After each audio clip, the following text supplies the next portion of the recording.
widespread student protests in the country are justified. That is the view of the South African Union of Students, and there have been protests against financial exclusions, historical debt and lack of accommodation.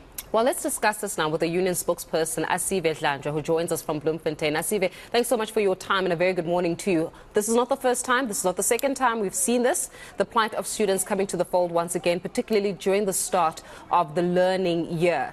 Right now, students are complaining about the lack of funding, accommodation and the like.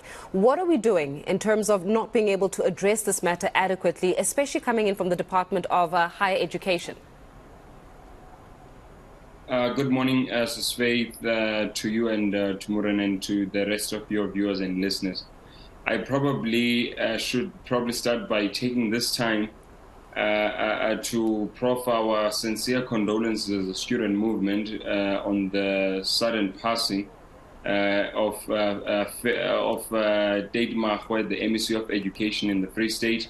We think, as we had said in our statement after the release of the matric results, he really represented what is right with our system as it pertains to education. So on behalf of the student movement, we think we must proffer those condolences to his friends, family, and the broader education sector in South Africa.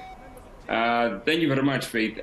Faith, I think as students, or rather as a union, really, it is correct to say we support fully the protests that have been happening in WITS and all other institutions of higher learning.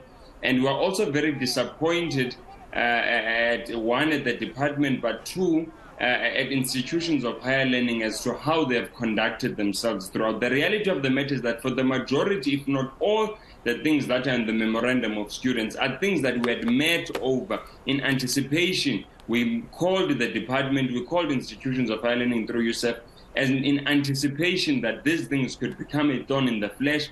And we had standing resolutions on how we would deal with these issues. But unfortunately, the majority of stakeholders in the sector have then since pulled out or went against some of these agreements. I can tell you many things that are on those memorandums are things that we have dealt with. One of the biggest issues that the students of WITS are speaking about is access for missing middle students, and particularly those that are having outstanding debt. We met with the department. We had agreed that all students who met the necessary academic requirements would be and should be allowed to register by all institutions of higher learning, irrespective of how much they owe, on the basis of the fact that they would sign an AOD, so that we do not chase people away from the university who, some of them, have passed 10 out of 10 of their modules. So I am trying to demonstrate to you that, unfortunately, some of these issues which the students are raising are issues that should have been dealt with, that are not even difficult, by the way, to deal with them. Asive, the university says to you that we cannot be letting free students, to not pay off their debts. Yes, they are, achieving what they need to be achieving in terms of their academics, in terms of their results, but they are also just not paying the fees, and you cannot run an institution essentially on debts. What then do you say to that? That an institution needs to still be funded, and it cannot be done if we are now allowing students to come in, achieve what they want to achieve, and then just leave without paying their tuition? No. Economically speaking, and when you look at the number of students whom we're speaking about, they would not have that much of a significant impact on the business of the university or the financial integrity and stability of the institution. We're talking here of about just less than 25% students who are self-paying, and it's not 20%, and it's not the entire 20% that is having outstanding debt. Some of them are funded by their parents, some of them by bursaries, etc. So it's a very small cohort that we are speaking about, number one. Number two, it had always been the responsibility and the undertaking of government that they would come to the fore to find a solution for the missing middle. You see, we would have never sat around a table with institutions of higher learning, with the Department of Education, and agreed that these students must be registered if we believed that the registration of these students would in turn implode the sector. It will not implode the sector. It will not collapse those institutions. The majority of students are funded by the state and those that are not funded by the state are able to afford for themselves, and others are funded by other bursaries such as provincial departments, municipalities, and the private sector. So it's not true. It really has no adverse bearing really on those institutions. It's just that, one, there is no, as far as we're concerned, Muran, it's not even about, it should not even be about the will of universities and university management. It should have been about government will, because these are public institutions and we are speaking of the children of the working class. But unfortunately, there does not seem to be a leadership on the part of the Department of Higher Education to lead the sector. Everyone is pulling from different directions. I could demonstrate really to you to show you that this is just but one problem that is a demonstration of the lack of leadership and the ability of the Department of Higher Education to coordinate the sector. Let me give you an example. One of the things that the students, as I put in their memorandum, the students have said that, number one, that allowances must be increased, NSFAS allowances. We met with the department early in January, in fact from last year, and we said you've got to increase the allowances. They increased it by 5%. We said 5% cannot be enough because the allowances, the last time they were increased, the food allowances, was back in 2018. And so the buying power of those allowances has severely diminished between 2018 and now. The students can afford almost 60% of the groceries they could back then with the same allowance. So we're able to get and fight for a 10%. We didn't think it was enough, but we could get 10%. But institutions are not paying that 10%. Government has agreed, NSFAS has agreed, but there is just no coordination of the sector. Institutions are not paying that 10% to students. They are still giving them the 2018 food allowances.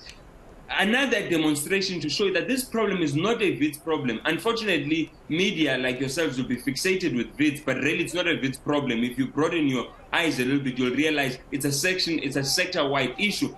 We then said, how do you have public institutions of higher learning, NSFAS, who are all under the tutelage of the Department of Higher Education, pulling in different directions? Why on earth, as we speak, me and you right now, NSFAS has not concluded their processes, and yet the majority of institutions have closed their registration, and yet we know that the beneficiaries of NSFAS is the poor and the working class. So you tell me, what is the issue? What could Asive, let me interject there. Let me interject there. So does that mean that when we're looking at the actual sectoral breakdown and the breakdown in communication, or the lack of communication and the integration that exists between the departments that are supposed to see to the efficient running of higher education institution, that is a direct failure? So you're saying that NSFAS is clearly being run in a way and in a manner that is not serving the students, so we have to have conversations about competency there.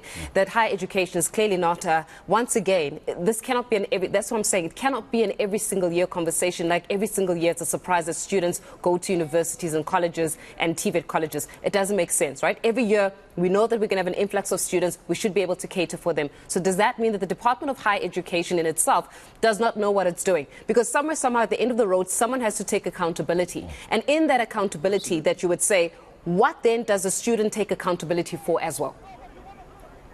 All right. Number one, I don't think we'd go to the extent of saying that, NSFAS is not working. In fact, for the most part, NSFAS has completely, improved over the last few years, and things seem to be somewhat beginning to work there. So there's been great improvement on that regard. But the problem, once again, it is a Department of Higher Education failure and lack of taking responsibility, because NSFAS and all these NSFAS institutions, really all they need to do, like for instance right now, they just need to work in unison. They need to be coordinated. It just does not make sense that registration dates of institutions are incongruent with the dates of NSFAS. Like for instance, why would NSFAS complete their processes post-registration? Who is that for?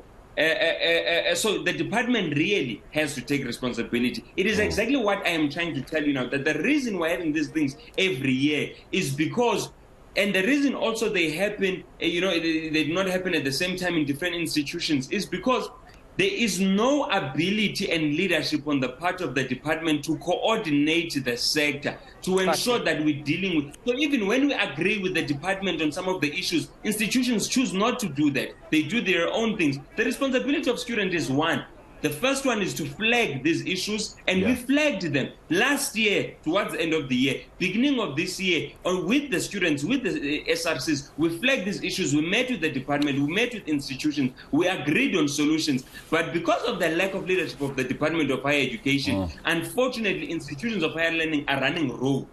Asive, we will leave it there with you, and we can only but hope, although the hope is waning at this point, we can only but hope that we're not having this conversation with you in 12 months' time. But thank you so much for joining us here on the South African Morning.